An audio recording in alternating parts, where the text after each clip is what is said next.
Hello friends, आज हम बात करेंगे इंडिया के सेंसस हिस्ट्री के एक बहुत बड़े बदलाव के बारे में। आने वाले पॉपुलेशन सेंसस में कास्ट इन्यूमरेशन को शामिल करना। 30 अप्रैल 2025 को अनाउंस हुआ ये फैसला 2021 में गवर्नमेंट के पिछले स्टैंड से बहुत अलग है।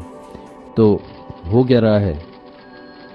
Cabinet committee on political affairs ने बिहार के 17 कॉलम फॉर्मेट जैसा एक ट्रांसपेरेंट और स्ट्रक्चर्ड क्वेश्चनर अप्रूव किया है ताकि अदर बैकवर्ड क्लासेस, ओबीसीज, सब कास्टेज और मिनॉरिटीज़ का डेटा कलेक्ट किया जा सके। पर ये इतनी बड़ी बात क्यों है? हिस्टोरिकली आखिरी कास्ट बेस्ड सेंसस 1931 में ब्रिटिश राज में हुआ था। हालांकि 2011 के socio economic and caste census SECC में कास्ट डेटा कलेक्ट करने की कोशिश हुई थी, पर इनकन्सिस्टेंसीज की वजह से रिजल्ट्स कभी रिलीज नहीं हुए। अभी हमारे सेंससेस में सिर्फ स्केड्यूल्ड कास्ट SCs और स्केड्यूल्ड ट्राइब्स STs ही शामिल होते हैं, जिससे OBCs और दूसरे मार्जिनलाइज्ड ग्रुप्स के डेटा में बहुत बड़ा गैप रह जाता है। अब बात करते हैं फ़ायदों की। सबसे पहले कास्ट सेंसस से socio economic conditions, education, employment, health care और अलग अलग कास्ट्स में डिस्पैरिटीज़ के बारे में डेटा ड्रिवन इंसाइट्स मिलते हैं।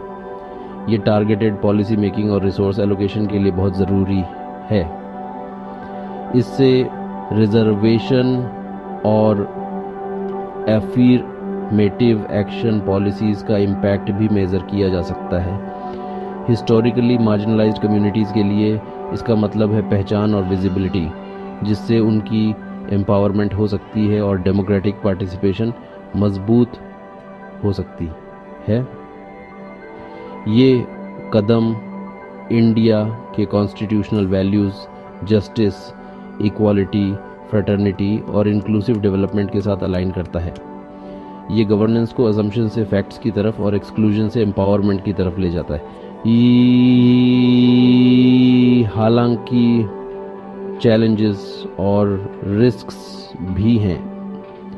इस सेंसस के एग्जीक्यूशन के लिए मेटिकुलस प्लानिंग, ट्रांसपेरेंसी और सेंसिटिविटी की ज़रूरत होगी ताकि एरर्स से बचा जा सके।